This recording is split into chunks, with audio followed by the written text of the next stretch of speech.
From the Newstalk ZB newsroom, this is Newsfix. In this update, multiple properties in Dunedin have been red-stickered after extensive rain damage. The city's now in recovery mode after heavy rain led to evacuations and a state of emergency. Water services have returned to normal on the Otago Peninsula, but West Harbour residents are still being asked to boil their water. State Highway 1 north and south of Dunedin has been reopened. Port Chalmers Highway, State Highway 88, will stay closed to the public for the rest of the weekend.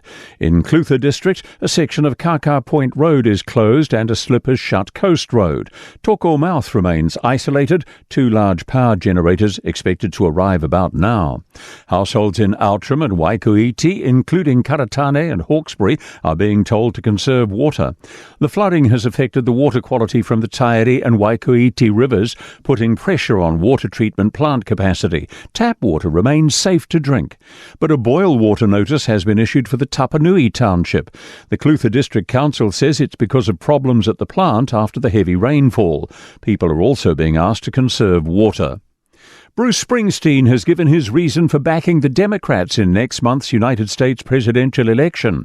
In a video on social media, the boss says Kamala Harris and Tim Walz's vision represents what he's been writing about for 55 years. Springsteen then labelled Donald Trump the most dangerous candidate in his lifetime. His disdain for the sanctity of our Constitution, the sanctity of democracy, the sanctity of the rule of law, and the sanctity of the peaceful transfer of power should disqualify him from the office of president. New Zealand first Shane Jones had a talking to from leader Winston Peters ahead of forming the government. The party's deputy leaders acknowledged a shift in his behaviour from about a year ago in an interview with the Herald. Mr Jones was asked whether he now plays less of the jester than under the Labour-led coalition. He says his message from Mr Peters was that the party does not need a 65-year-old larrikin. That's news.